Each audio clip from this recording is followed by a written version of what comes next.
ترجمہ جو ہے آپ کے سامنے پیش کیا جائے گا۔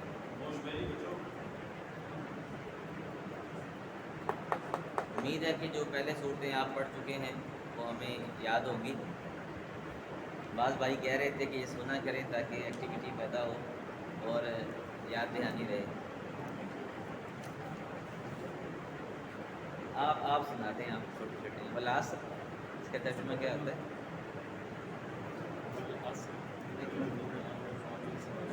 والعصر کا ترجمہ کیا ہے؟ قسم ہے زمانے کی، ہاں جی، ان الانسان لفی خسر، لفی خسر۔ آپ بتاؤ، شاباش شاباش، اس کو آتا ہے وہ ہاتھ، بے شک تمام انسان خسارے میں ہیں۔ شاباش، احسن، بارک اللہ فیک۔ آگے آگے آپ بیٹھیں، شاباش، بہت اچھا کیا۔ الا الذین آمنوا، مگر وہ لوگ جو ایمان لائے، وعملوا الصالحات، انہوں نے نیک عمل کیے، وتواصوا بالحق، اور ایک دوسرے کو حکم دیا حق کا، وتواصوا بالصبر، اور ایک دوسرے کو حکم دیا صبر کا۔ تو اس طرح دہراتے رہیں، انشاءاللہ یاد ہو جائے گا۔ شاباش، بیٹھتے ہیں، اللہ آپ کو خوشی دے۔ تو یہ دہراتے رہے تاکہ یہ چیزیں آپ کو ذہن میں رہیں، کیونکہ بار بار نہ آپ کے پاس ٹائم ہے کہ آپ پڑھیں گے اور نہ کوئی اور آپ کو دوبارہ اس طرح میرے خیال میں پڑھائے گا۔ تو یہ چیزیں اس کو دہراتے رہیں گے تو انشاءاللہ آپ کے کام آئیں گی۔ جب نماز پڑھیں تو یہ سوچ کر پڑھیں، انشاءاللہ خود بخود دہرائی ہو جائے گی۔ سورہ کافرون جو ہے ایک بڑی عظیم الشان سورت ہے۔ یہ مکی سورت ہے، مکی دور کے اندر نازل ہوئی، اور اس کی عظمت کے کیا کہنے، اس کا اندازہ آپ اس بات سے لگائیں کہ رسول اکرم صلی اللہ علیہ وسلم فجر کی سنتوں میں، مغرب کے بعد کی 2 سنتوں میں سورہ کافرون اور سورہ اخلاص پابندی سے پڑھا کرتے تھے۔ فجر کی 2 سنتوں میں، مغرب کے بعد کی 2 سنتوں میں آپ صلی اللہ علیہ وسلم سورہ کافرون پہلی رکعت میں اور سورہ اخلاص قل هو اللہ احد دوسری رکعت میں آپ پابندی کے ساتھ پڑھا کرتے تھے۔ اسی طرح طواف کی جو 2 رکعتیں ہوتی ہیں، طواف کے ساتھ چکر لگانے کے بعد مقام ابراہیم کے سامنے جو 2 رکعات پڑھی جاتی ہیں، آپ نے اس کے اندر بھی یہی تعلیم دی کہ پہلی رکعت میں سورہ کافرون پڑھی جائے اور دوسری رکعت میں سورہ اخلاص پڑھی جائے۔ اسی طرح وتر کے اندر جب آپ 3 رکعت وتر پڑھتے ہیں تو دوسری رکعت کے اندر سورہ کافرون اور تیسری رکعت کے اندر سورہ اخلاص پڑھی جائے۔ اس سے آپ اندازہ لگا سکتے ہیں کہ ان کی عظمت کیا ہے کہ نبی اکرم صلی اللہ علیہ وسلم انہیں بار بار پڑھا کرتے تھے۔ اور یہ بھی یہاں تک بھی آتا ہے کہ نبی اکرم صلی اللہ علیہ وسلم سونے سے پہلے سورہ کافرون کی تلاوت کرتے تھے، اور آپ نے فرمایا کہ جو سورہ کافرون پڑھ کر سوتا ہے وہ گویا کہ شرک سے برات کا اعلان کرتا ہے، شرک سے برات کا اعلان کرتا ہے۔ یہ خالصتاً توحید پر مشتمل صورت ہے۔ کلمہ توحید 2 طرح کی ہوتی ہے، توحید کے 2 جز ہیں۔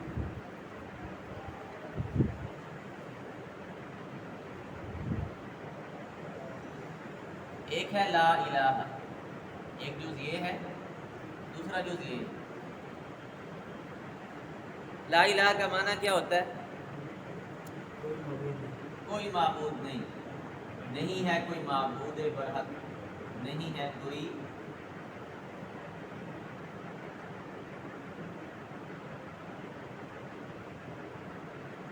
الا اللہ، سوائے اللہ کے، مگر اللہ۔ تو یہ جو صورت ہے یہ اس چیز کو بیان کرتی ہے، پہلے جز کو بیان کرتی ہے کہ اللہ کے سوا جتنے بھی معبودان باطلہ دنیا کے اندر پائے جاتے ہیں، اللہ کو چھوڑ کر لوگ جن کی عبادت کرتے ہیں، جنہیں اپنا حاجت روا مشکل کشا مانتے ہیں، ان سب کا انکار ہے، ان سب کا انکار ہے۔ اور سورہ اخلاص کے اندر اللہ کے ایک الہ ہونے کا اس بات ہے۔ تو یہ دونوں صورتیں اس کلمہ توحید کو مکمل کرتی ہیں، ٹھیک ہے؟ اسی لیے رسول اکرم صلی اللہ علیہ وسلم اس کو بار بار پڑھا کرتے تھے۔ تو کلمے کے 2 جز ہیں۔ پہلے جز میں اللہ نے تمام معبودان باطلہ کی نفی کی ہے کہ نہیں ہے کوئی معبود، نہیں ہے کوئی معبود، اللہ کے سوا کوئی معبود نہیں ہے۔ معبود ہے کون؟ دوسرے جملے کے اندر اللہ نے اس کو اس بات کیا ہے کہ معبود اگر ہے تو وہ ایک اللہ ہے جو ہر طرح کی عبادت کا حقدار ہے۔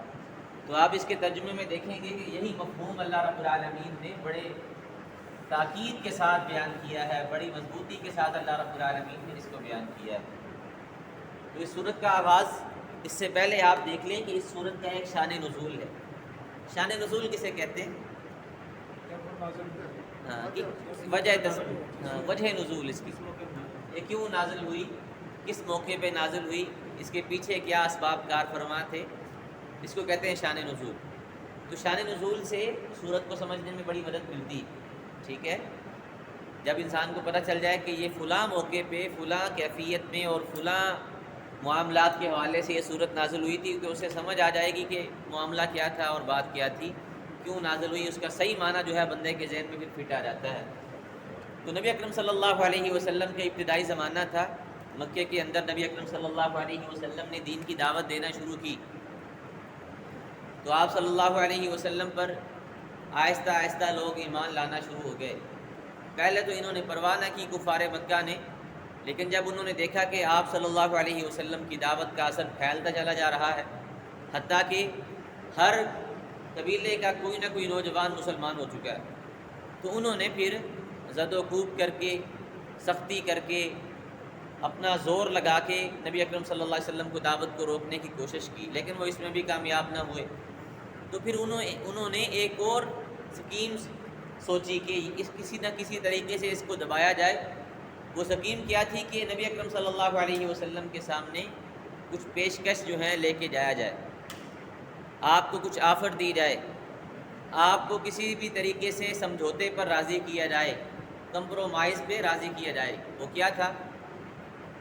کفار کے بڑے بڑے سردار، جس کے اندر ولید بن مغیرہ، عاص بن وائل، امیہ بن خلف، بڑے بڑے نامور کافر جو ان کے سردار تھے، وہ نبی اکرم صلی اللہ علیہ وسلم کے پاس آئے اور کہنے لگے کہ اگر آپ چاہیں تو آپ کے قدموں میں مال و دولت کے انبار لگا دیتے ہیں، اگر آپ کہیں کہ مجھے بادشاہ بنا دو، مجھے حاکم بنا دو، مجھے سرداری عطا کر دو، تو آپ کو سردار بنا لیتے ہیں، اگر آپ کسی عورت سے جس کی طرف آپ اشارہ کریں شادی کرنا چاہیں، آپ حکم دیں، آپ اس کے ساتھ شادی کر دیتے ہیں، لیکن آپ جو ہے اس دعوت کو روک دو، اس سلسلے کو ختم کر دو۔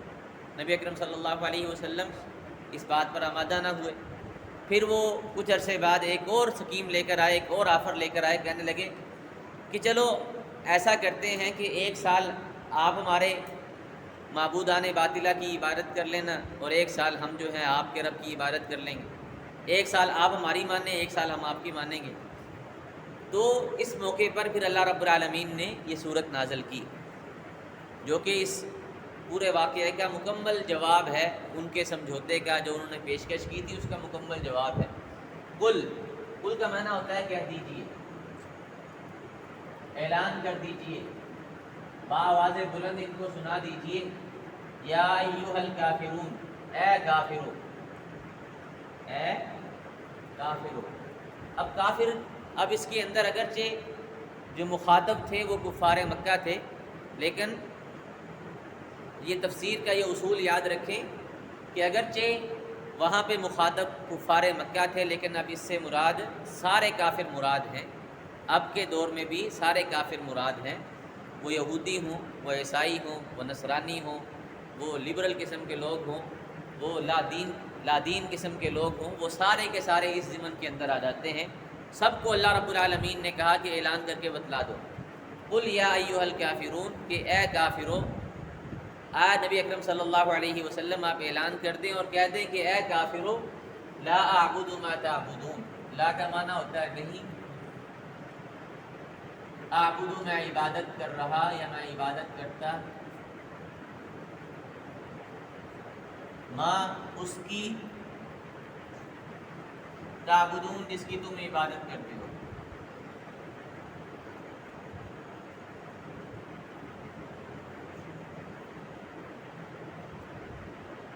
نہیں میں عبادت کرتا اس کی جس کی تم عبادت کرتے ہو۔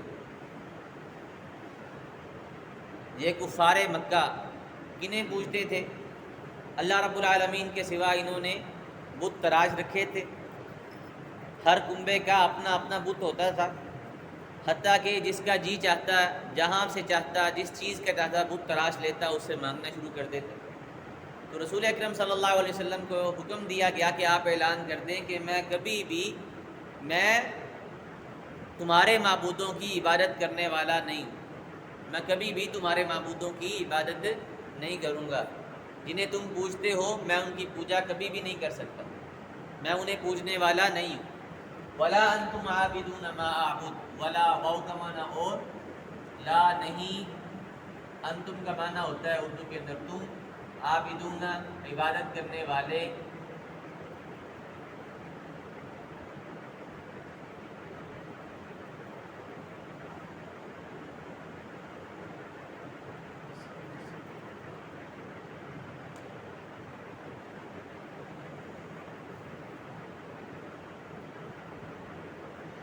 اور نہ تم عبادت کرنے والے ہو اس کی جس کی میں عبادت کرتا ہوں۔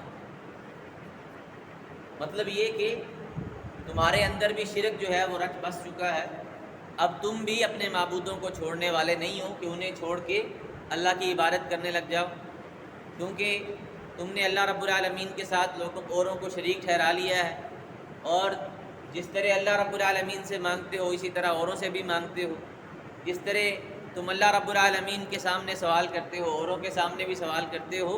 تو فرمایا کہ جس طرح میں جو ہے تمہارے معبودوں کی عبادت نہیں کر سکتا، اسی طرح تم بھی میرے معبود کی عبادت کرنے والے نہیں ہو۔ ولا انتم عابدون ما اعبد، پھر کہا ولا انا عابد ما عبد۔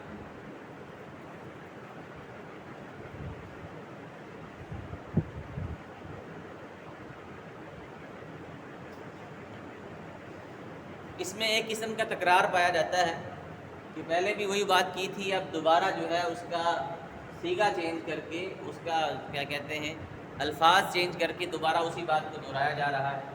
واو کا معنی اور، لا نہیں، انا میں، عابد عبادت کرنے والا،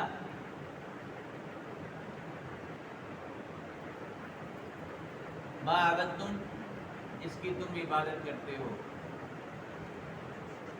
انا جو ہے میں نہ ہاں جی نہ اللہ سے آئیے نا اللہ، انا ہاں جی انا ولا انا اور نہ میں عبادت کرنے والوں، انا کہتے ہیں میں کو، اپنے لیے انا بولتے ہیں عربی کے اندر، انا نحنو ہمارے لیے، انا میں، انتا آپ، انتم آپ سب، اس طرح۔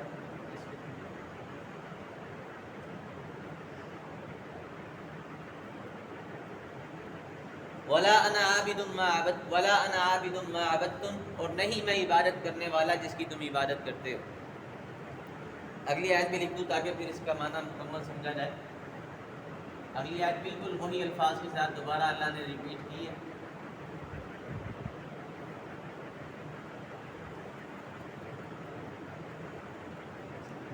اس کا ترجمہ جو آپ نے وہاں پڑھا تھا، اور نہیں تم عبادت کرنے والے اس کی جس کی میں عبادت کرتا ہوں۔ پھر فرمایا لکم دینکم،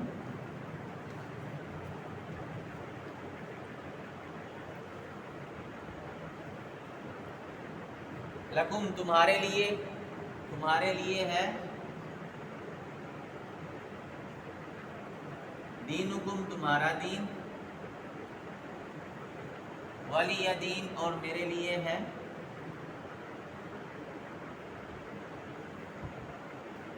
میرا دین، ولی دین اصل میں تھا دینی، لیکن تمام آیات کا لحاظ کرتے ہوئے یا کو حذف کر دیا گیا اور اس کو بنا دیا دین۔ لکم دینکم ولی دین، تمہارے لیے تمہارا دین اور میرے لیے میرا دین۔ پہلی بات تو ہم اس بارے میں کرتے ہیں کہ اس میں تکرار ہے۔ علماء نے، اکثریت نے، مفسرین نے یہی لکھا ہے کہ ہاں اس کے اندر تکرار ہے۔ اللہ رب العالمین نے اس بات کو دو ٹوک الفاظ کے اندر بار بار بیان کیا کہ کسی بھی طریقے سے شرک پر سمجھوتا نہیں ہو سکتا، شرک پر سمجھوتا نہیں ہو سکتا، شرک کے کسی بھی معاملے پر سمجھوتا نہیں ہو سکتا، غیر اللہ کی عبادت پر کبھی سمجھوتا نہیں ہو سکتا۔ تو ایک تو یہ ہے کہ تکرار ہے، اور جس سے بات کو تقویت ملتی ہے، ایک بات کو بار بار دہرانے سے اس کو تقویت ملتی ہے۔ اور یہ قرآن کا اسلوب ہے.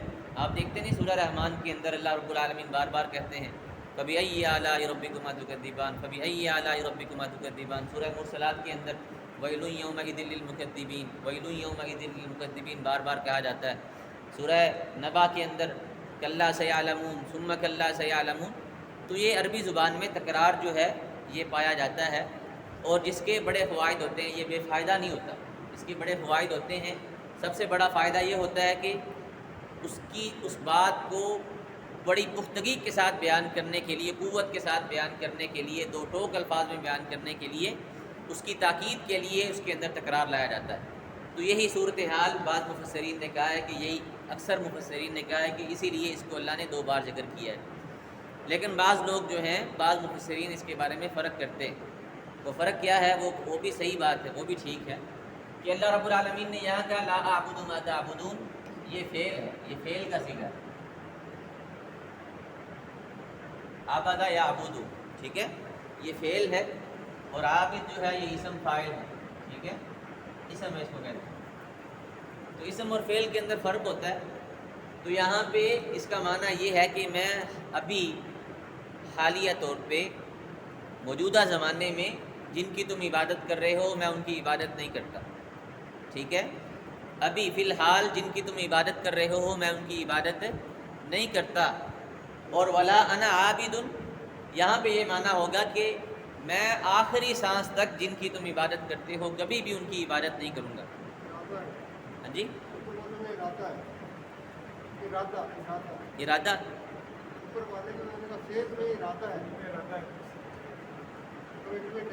کہہ سکتے ہیں، جی کہہ سکتے ہیں کہ اس کے اندر کیا ہے کہ کہا جائے کہ ارادہ ہے کہ میں ان کی عبادت نہیں کروں گا، اور یہاں دونوں میں معنی ایک بن جاتا ہے.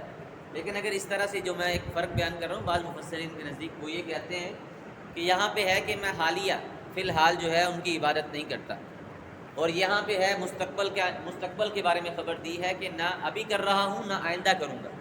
ٹھیک ہے، نہ میں ابھی کر رہا ہوں ان کی عبادت نہ آئندہ کروں گا.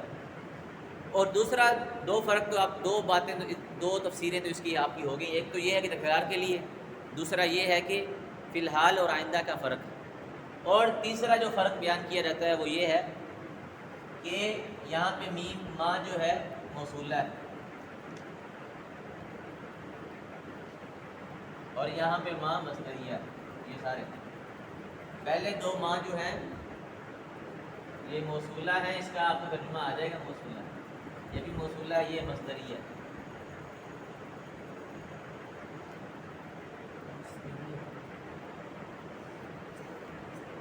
اس کا ترجمے میں فرق ہو جائے گا، وہ اس طرح لکھتے ہیں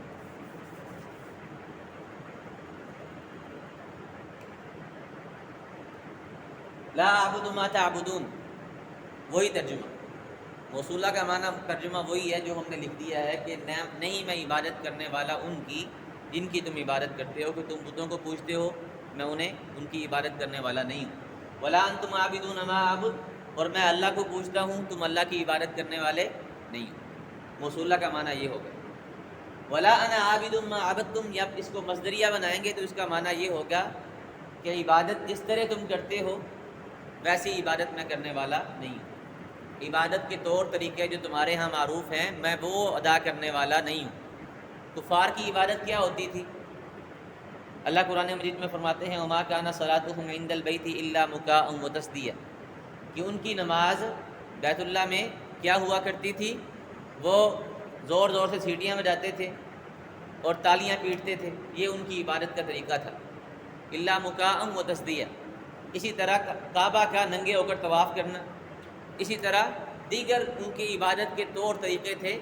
تو اللہ کے رسول نے فرمایا کہ جو طور طریقے تم نے عبادت کے اپنا رکھے ہیں میں وہ کبھی بھی اپنانے والا نہیں ہوں. اگر اس کو مصدریہ بنائیں تو اس کا یہ معنی ہوگا کہ عبادت کے جو طور طریقے تم نے اپنا رکھے ہیں میں انہیں اپنانے والا نہیں ہوں، اور نہ تم عبادت کے ان اطوار کو اپنانے والے ہو جنہیں میں نے اپنا رکھا ہے.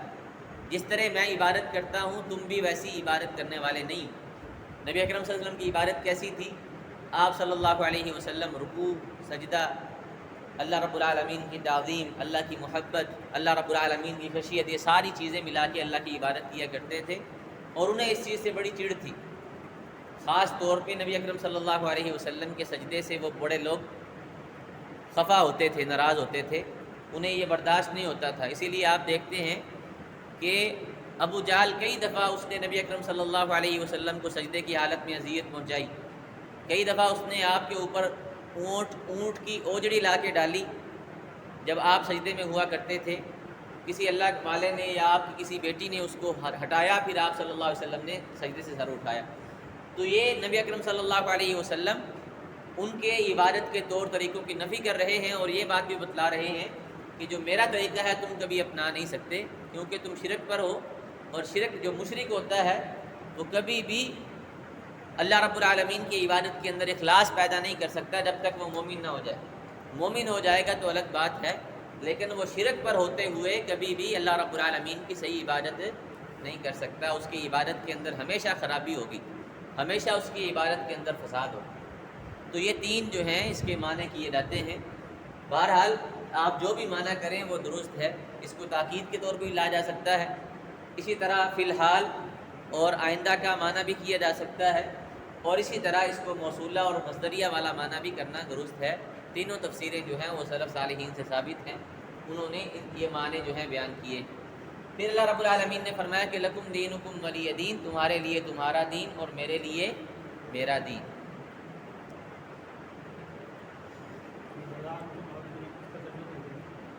کس معنی کے حوالے سے؟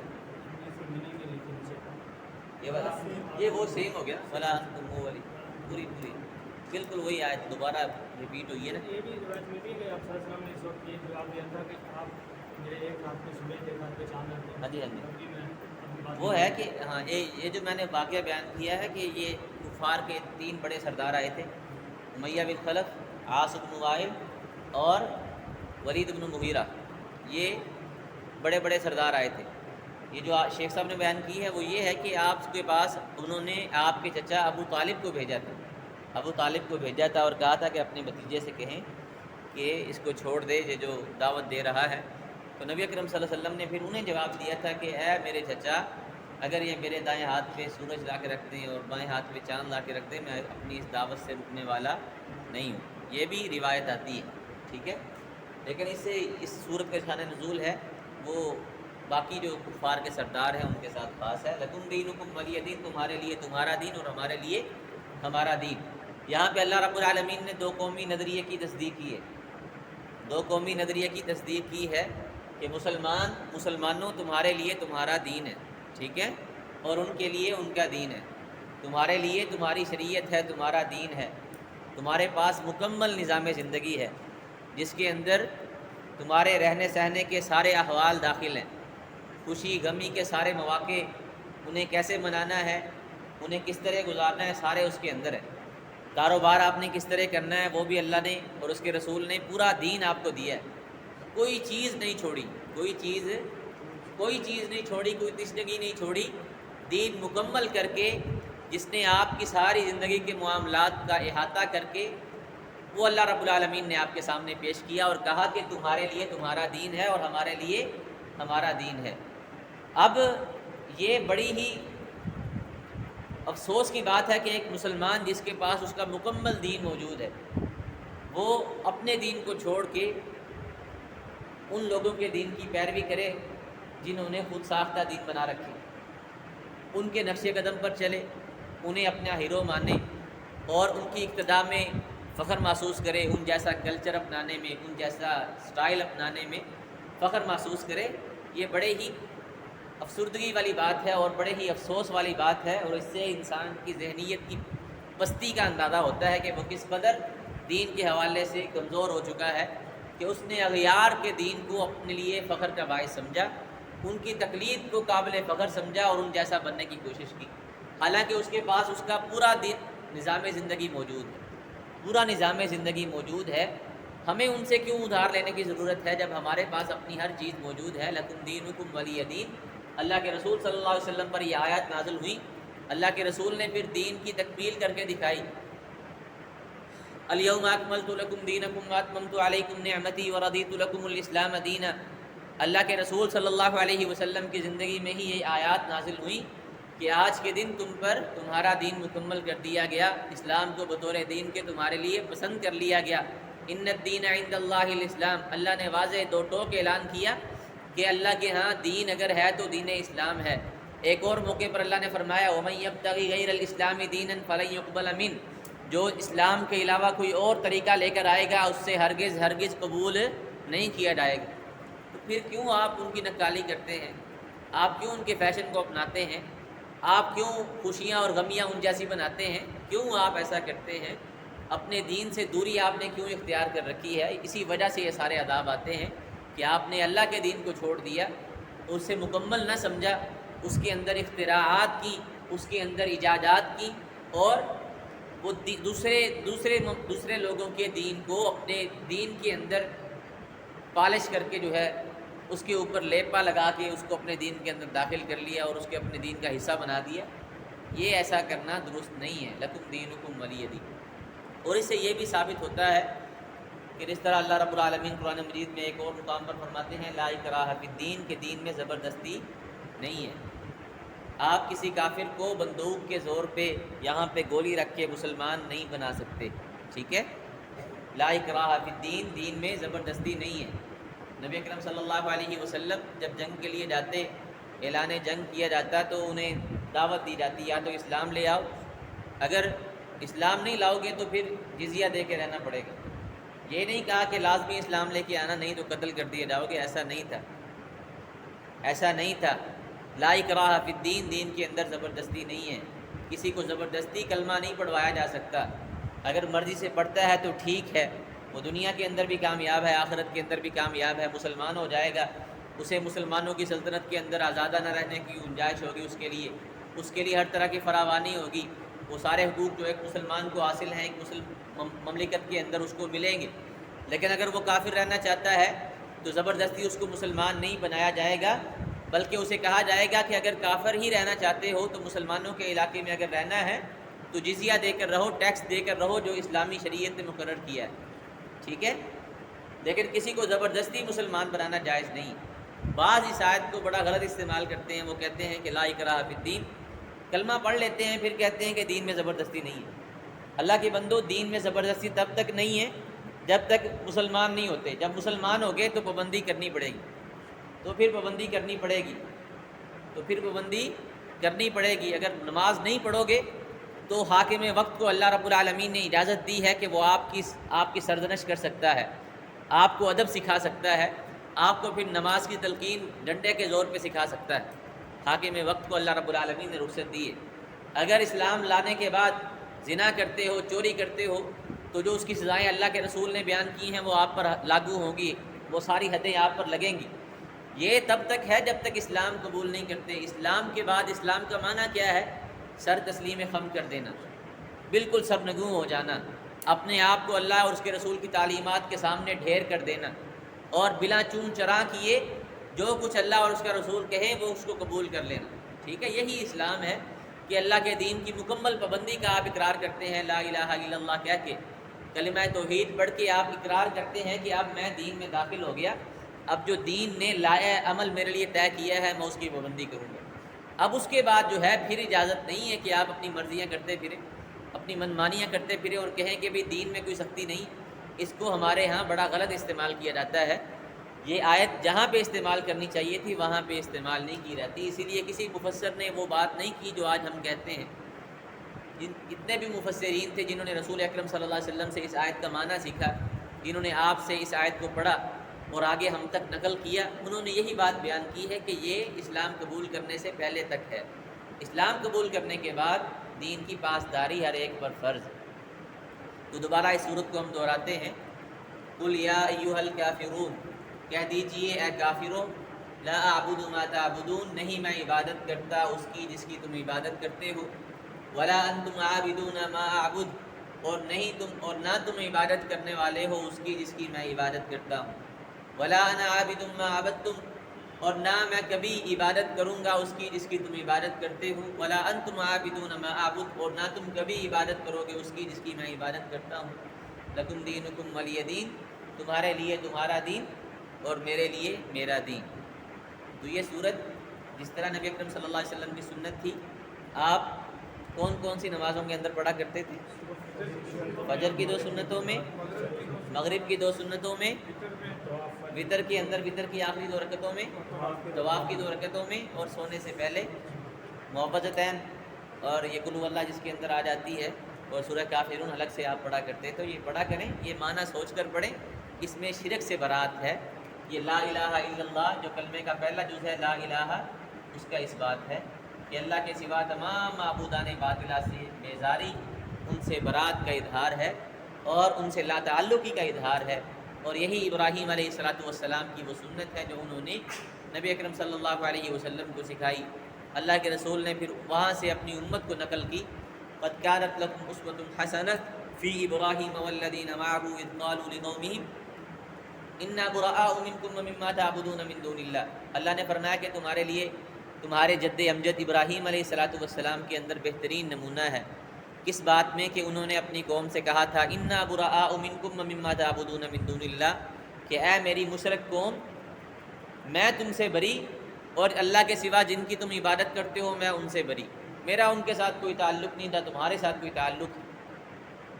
کفرنا بکم، جن کی تم اللہ کو چھوڑ کے عبادت کرتے ہو میں ان کا ببانگ دہل انکار کرتا ہوں۔ وبدا بیننا وبینکم العداوۃ والبغضاء ابدا حتی تؤمنوا باللہ وحدہ، ہمارے اور تمہارے درمیان دشمنی جاری رہے گی جب تک تم ایک اللہ پر ایمان نہیں لے آتے۔ میری اور تمہاری دشمنی ہے، میرا تمہارے ساتھ کوئی دوستانہ کوئی یارانہ نہیں، ٹھیک ہے۔ یہ دیکھیں، یہ صورت اس بات کو بیان کرتی ہے، اس طرح اس کو سوچ کے پڑھا جائے، سمجھ کے پڑھا جائے، انشاءاللہ آپ کی نماز کے اندر، آپ کی اس تلاوت کے اندر سکون پیدا ہوگا۔ اللہ آپ کی اس محنت کو قبول و منظور فرمائے۔